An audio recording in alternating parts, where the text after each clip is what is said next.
이제 2024년이 이제 불과 30분에서 40분은 이제 안 남은 것 같습니다. 우리 성도님들 오늘 예배로 오면서 또 오시기 전에 한 해를 한번 되돌아 보셨습니까? 한 해를 되돌아보니까 어떤 마음이 드셨나요? 저는 한 해를 잘못 보낸 것 같아 마음이 착잡합니다. 저 자신을 위해 열심히 살겠노라 이렇게 마음을 가졌는데 돌아보니까 잘하지 못한 것 같고요. 가정에 충실하겠노라 했지만 여전히 잘하지 못했고요. 교회 목사로서 최선을 다하겠노라 했지만 사실 제가 생각한 거에 한 반도 제대로 하지 못한 것 같습니다. 작년에 송구 영신 예배 때 함께 예배드렸던 인원보다 오늘 이렇게 함께 예배드린 인원이 사실 조금 더 줄어들기도 했고, 올 한 해 동안 나름대로 그래도 뭐 전도도 하고 다양한 것들을 한 것 같지만은 사실 더 풍성해져야 하지만 사실 그러지 못한 것 같아 안타깝다는 생각도 들고요. 2023년에는 저희 교회 오시는 분들이 한 5가정, 5팀 정도가 왔다면 올해는 그래도 한 3배 이상 거의 16, 17팀이 온 것 같은데도 이렇게 채워지지 않은 그런 것들을 보면서 여전히 내가 참 많이 부족하구나, 너무나 많이 보잘것없구나 그런 마음들을 많이 가졌습니다. 여러분은 어떻습니까? 여러분들은 어떤 마음을 가장 많이 가졌습니까? 또 한 해를 돌아보면 좋은 일들도 많았겠지만 아마 또 가정적으로나 또 주변 환경적으로 어려운 일들도 많이 있었으리라 생각을 합니다. 물론 우리 사회 안에도 크나큰 문제들이 있었죠. 가장 최근에 보기만 하더라도 대통령이 계엄 선포하면서 나라가 발칵 뒤집혀졌고, 안 그래도 어려운 경제, 사회, 문화, 국제관계 등이 더 어려운 상황이고 이게 언제 해결될지도 모르는 그런 상황 가운데 놓여 있습니다. 그런데 바로 얼마 전 무안에서 또 국제공항 거기에서 대참사가 일어나서 또 100명이 넘는 사람들이 이제 목숨을 잃고 말았습니다. 세월호 참사를 봤더니 2014년 4월인가 5월인가 하여튼 그렇더라고요. 4월인 걸로 봤는데 그걸 보니까 10년하고 한 몇 개월입니까? 8개월 이렇게 지나고 난 이후에 또 하나의 큰 사고가 일어난 걸 보면서 참 안타까운 마음이 듭니다. 하루빨리 사고 수습을 하고 잘 처리할 수 있도록 우리 성도님들 함께 기도해야 하겠습니다. 자, 어쨌든 2024년을 되돌아보면서 올 한 해 힘들고 어려웠던 일, 또 부끄럽고 게을렀던 일, 열심히 다하지 못했던 지난 일들 여러분 다 잊어버리시고 2024년 가운데 가장 행복했었던 일, 우리를 즐겁게 했었던 일, 이런 일들만 여러분들 기억하시면서 새해를 맞이할 수 있으면 좋겠습니다. 그리고 무엇보다 새해에는 더욱 하나님을 믿고 신뢰하는 삶을 살아갈 수 있기를 간절히 소망합니다. 오늘 우리에게 주신 말씀을 통해 새해에는 하나님의 사랑하는 자로서의 삶을 살아가기를 저는 여러분들에게 기도드립니다. 하나님의 사랑하는 자로 살아갈 때 하나님의 놀라운 은혜가 우리와 함께 하게 될 줄 믿습니다.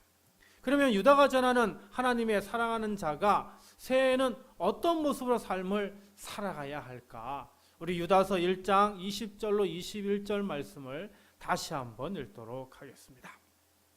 사랑하는 자들아, 너희는 너희의 지극히 거룩한 믿음 위에 자신을 세우며 성령으로 기도하며 하나님의 사랑 안에서 자신을 지키며 영생에 이르도록 우리 주 예수 그리스도의 긍휼을 기다리라.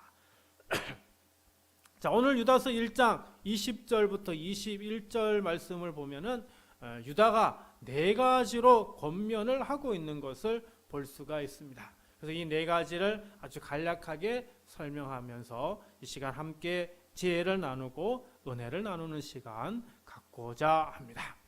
첫 번째로 거룩한 믿음 위에 우리 자신을 세워야 합니다. 유다서 1장 20절 시작 부분에 있는 유다의 첫 번째 권면입니다. 자, 여기서 말하는 거룩한 믿음이란 바로 예수 그리스도를 믿는 믿음을 말하죠. 자, 그러면 예수 그리스도는 누굽니까? 요한복음 3장 16절입니다. 하나님이 세상을 이처럼 사랑하사 독생자를 주셨으니 이는 그를 믿는 자마다 멸망하지 않고 영생을 얻게 하려 하심이라. 하나님께서 우리를 위해서 독생자 하나밖에 없는 아들을 우리에게 보내주셨다라고 하는 겁니다. 독생자가 누굽니까? 바로 예수님을 말하는 거죠. 예수님을 믿을 때 우리는 그 사람은 멸망하지 않고 영생을 얻게 된다는 말씀입니다. 예수님은 우리에게 영생을 주시기 위해 먼저 우리의 죄를 십자가에 못 박으셨습니다. 예수님께서 십자가에 달리실 때 우리의 죄도 함께 십자가에 못 박힌 겁니다. 로마서 5장 8절입니다. 우리가 아직 죄인 되었을 때에 그리스도께서 우리를 위하여 죽으심으로 하나님께서 우리에 대한 자기의 사랑을 확증하셨느니라. 우리가 죄인이기 때문에 우리를 죄에서 살리시기 위해서 예수님께서 십자가에서 죽음을 맞이하신 겁니다. 로마서 6장 6절입니다. 우리가 알거니와 우리의 옛사람 예수와 함께 십자가에 못 박힌 것은 죄의 몸이 죽어 다시는 우리가 죄에게 종노릇하지 아니하려 함이니. 예수님의 십자가 돌아가심을 통해 우리는 죄에서 벗어났습니다. 예수님의 십자가 돌아가심은 더 이상 죄의 몸으로 죄의 종으로 살아가지 않도록 하기 위함인 거죠. 그러므로 우리는 거룩한 믿음, 즉 예수 그리스도를 믿는 믿음 위에 우리 자신을 세워야 합니다. 그래야만 2025년 한 해를 죄인의 몸에서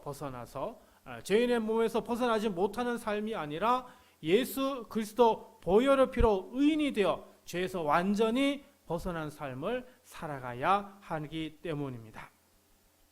세상 사람들이 새해가 되면은 뭘 많이 하죠? 토정 비결을 본다든지 점집을 찾아간다든지 또 무당집을 찾아가는 경우도 있고 이런 것들이 많죠. 유명한 그 연예인들 프로그램들 보면은 연말이나 새해가 되면 이런 사람들을 찾아가 가지고 촬영한 것들을 이제 방영해 주는 것들을 볼 수가 있습니다. 하지만 우리 믿는 성도는 이런 어리석은 곳을 찾지 않고 하나님의 아들이신 거룩하신 예수님을 온전히 믿어 새해를 믿음 위에 바로 세워 나가야 하는 것이죠. 사랑하는 성도 여러분, 2025년 거룩한 예수님을 믿는 믿음 위에 우리 자신을 온전히 세워 나가시기를 간절히 바랍니다. 자, 두 번째로 우리는 성령으로 기도해야 합니다. 유다서 1장 20절 끝부분에 있는 유다의 두 번째 권면입니다. 기도는 하나님께서 우리에게 주신 특권이죠. 세상에서 겪는 아픔과 고난 속에서 하나님의 도우심을 바라고 하나님의 도우심을 누릴 수 있는 가장 분명하고 확실한 방법이 바로 기도인 겁니다. 그래서 다윗은 아침이나 저녁이나 항상 하나님께 기도하였죠. 시편 5편 2절입니다. 아침에 드리는 기도이죠. 나의 왕, 나의 하나님이여, 내가 부르짖는 소리를 들으소서. 내가 주께 기도하나이다. 시편 6편 9절입니다. 저녁에 드린 기도입니다. 여호와께서 내 간구를 들으셨으며 여호와께서 내 기도를 받으시리로다. 우리는 다윗처럼 이렇게 하나님께 기도할 수 있어야 합니다.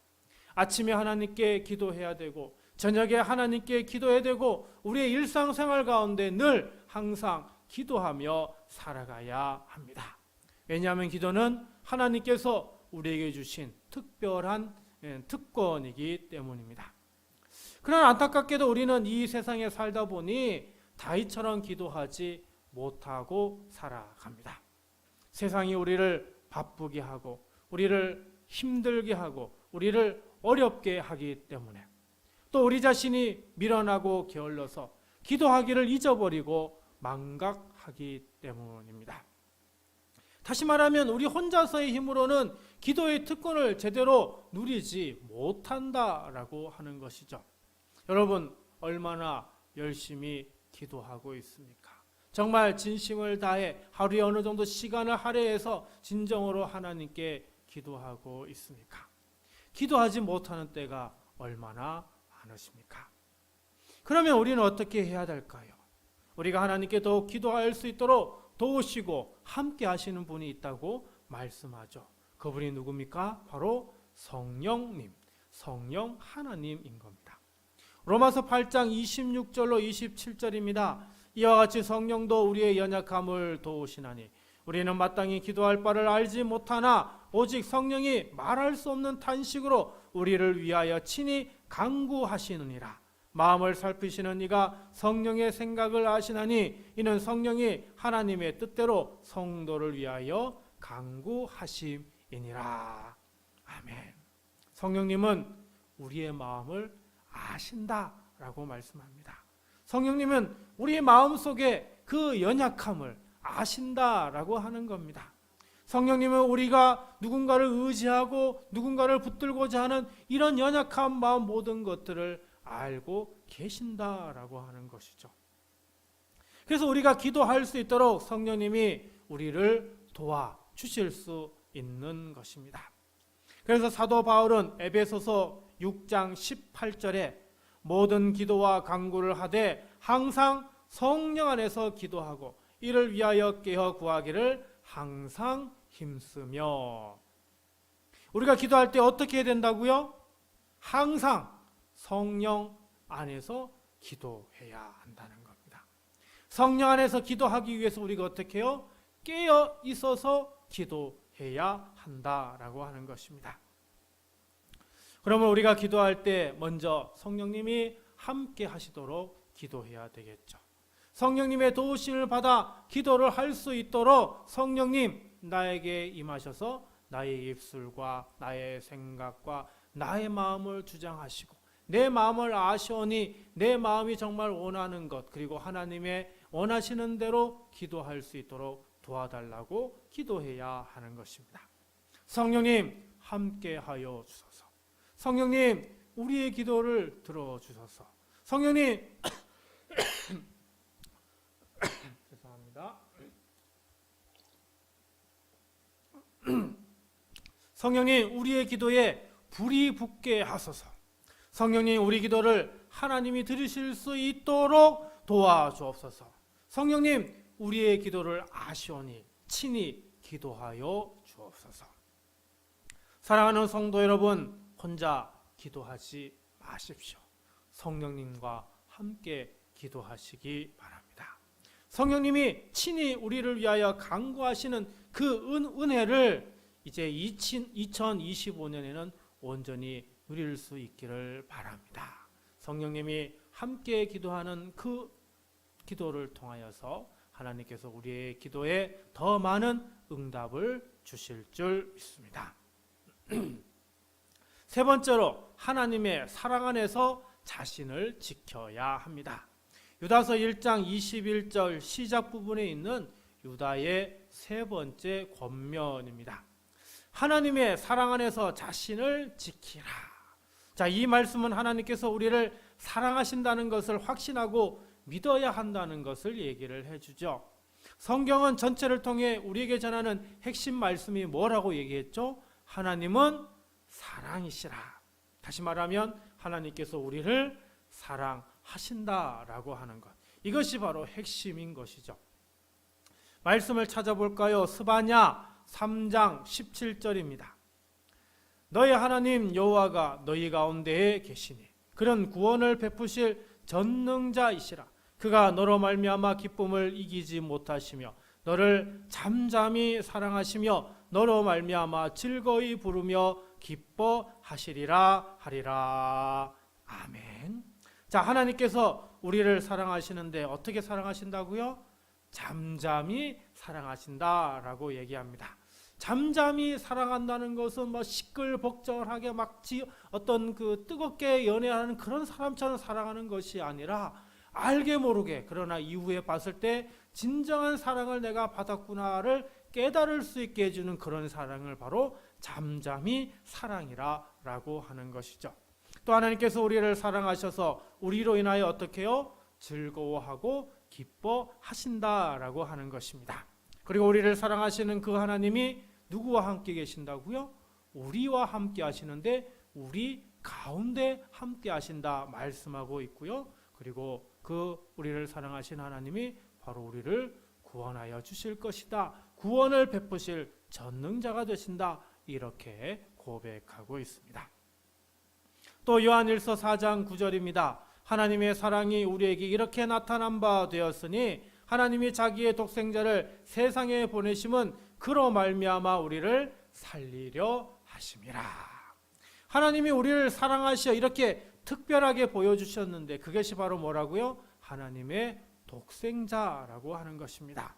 하나님의 독생자, 아까 얘기했죠? 예수님을 말씀하고 있습니다. 하나님께서 그의 아들 예수님을 보내시어 우리를 살리셨다고 사도 요한이 우리에게 분명하게 전하고 있죠.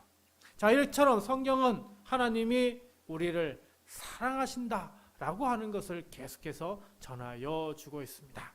그리고 하나님의 이 사랑은 그 어떤 무엇도 우리에게 끊을 수 없음을 또한 이야기해 주죠. 로마서 8장 39절입니다.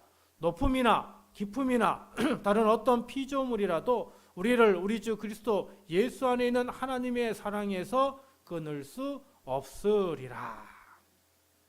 아무리 능력이 많은 존재가 있다 하더라도 그것이 악한 영이라 할지라도 그것이 사탄 마귀라 할지라도 하나님의 사랑에서 우리를 끊을 수 없다라고 하는 것입니다. 우리가 어떻게 할 때 끊을 수 없다는 것이죠?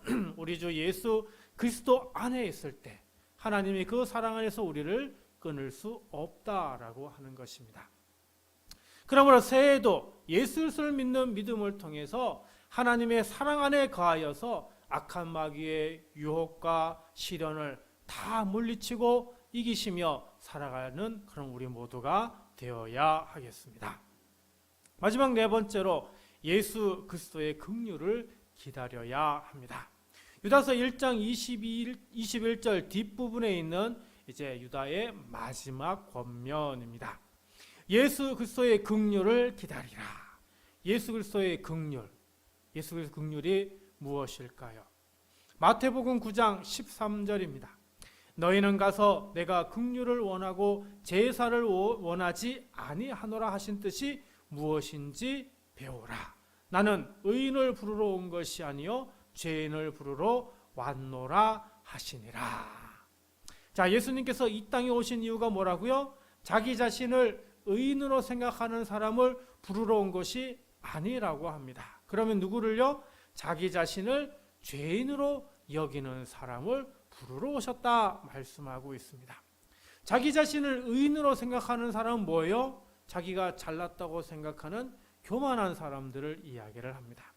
그러나 자기 자신을 죄인으로 생각하는 사람은 자기를 낮추는, 자기를 낮추어서 겸손한 모습을 보여주는 사람이죠. 이걸 다시 얘기하면 예수님은 교만한 사람을 부르러 온 것이 아니라 겸손한 자를 부르러 왔다. 이렇게 또 얘기할 수 있습니다. 교만한 자는 자기보다 못한 사람들을 보고 어떻게 해요? 조롱하고 업신여기고 비방하고 헐뜯고 그리고 해코지도 하는 그런 짓을 저지릅니다. 하지만 겸손한 자는 남들 위해 군림하려 하지 않고 오히려 섬기고 돕고 협력하려고 하는 사람이죠. 남을 돕고 섬기고 협력하는 것, 그것이 바로 뭡니까? 긍휼이라고 하는 것입니다. 우리가 이처럼 교만한 자가 아닌 겸손한 자로서 이웃에게 어떻게 해요? 긍휼을 베풀어야 하는 것입니다. 그래야만 예수님께서 우리에게 긍휼을 베풀어 주시는 것입니다. 왜냐하면 예수님은 교만한 자에게 긍휼을 베푸시는 것이 아니라 겸손한 자에게 긍휼을 베푸심을 말씀하고 있기 때문입니다. 베드로전서 2장 10절입니다. 너희가 전에는 백성이 아니더니 이제는 하나님의 백성이요 전에는 긍휼을 얻지 못하였더니 이제는 긍휼을 얻은 자니라. 이제 우리는 뭐라고요? 하나님의 백성이라고 하는 겁니다. 왜 우리가 하나님의 백성이 되었다는 거예요? 예수 그리스도를 믿기 때문이고 또 예수 그리스도를 믿는 믿음을 통해서 어떻게 해요? 하나님이 사랑하시는 이웃을 우리도 사랑하기 때문이다 라고 하는 겁니다. 하나님의 백성은 반드시 하나님이 사랑하시는 또 다른 백성들을 어떻게 해요? 존중하고 사랑하고 돌보고 섬겨야 한다라고 하는 겁니다. 우리보다 뭐 직위가 높거나 가진 것이 많거나 이런 사람들을 섬기는 게 아니고 어떻게 해요? 우리보다 더 어렵게 살고 우리보다 더 힘들게 살고 마음에 큰 상처를 가지고 정말 아파하는 이런 사람들을 외면하는 것이 아니라 그들을 찾아가서 불쌍히 여기고 그들을 도와주고 함께 더불어 살아가는 것을 이야기하고 있는 것이죠. 그래야만 예수께서도 우리에게 어떻게 해요? 긍휼을 베풀어 주신다라고 하는 것입니다. 자, 그런데 우리 주 예수 긍휼을 기다리라라고 하는데 그 앞부분에 뭐라고 얘기합니까? 영생에 이르도록 우리 주 예수 그리스도의 긍휼을 기다리라 이렇게 말씀하고 있죠. 영생에 이르도록 그건 어떻게 해요? 우리가 하나님의 나라에 갈 때까지라라고 하는 겁니다. 그러면 긍휼이라고 하는 것은 내가 한두 번 하면 되는 것이냐 아니면 한 1년 정도만 하면 되는 것이냐 그것이 아니라라고 하는 것이죠. 우리의 겸손한 삶은 어떻게 해요? 영원히 하나님의 나라에 갈 때까지 이렇게 살아가야 함을 이야기를 하고 있는 것입니다. 우리가 2024년에 얼마나 이웃을 섬기며 살아갔습니까? 이웃을 얼마나 불쌍히 여기고 그들에게 긍휼을 베풀려고 삶을 살아갔습니까? 만약 2024년 우리가 이웃을 제대로 섬기지 못하고 삶을 살아갔다면 2025년은 정말 이웃을 잘 섬기는 해, 이웃에게 긍휼을 베푸는 그런 해가 되어야 하겠습니다. 그래야만 예수 그리스도의 긍휼, 바로 오늘 우리가 어디에 간다고요? 하나님의 나라에 들어갈 수 있는 것입니다. 예수 그리스도의 긍휼, 죄인으로서 도저히 하나님의 나라에 갈 수 없는 오늘 우리들을 용서해 주시고 그리고 우리를 건져 주시고 구원해 주셔서 하나님의 나라 백성이 되게 하여 주신 것, 그것이 바로 예수 그리스도의 긍휼인 것이죠. 이제 2025년 새해에 하나님의 백성으로서 예수 그리스도의 긍휼을 얻은 자의 그런 삶을 살아갈 수 있는 그런 우리 모두가 되어야 하겠습니다.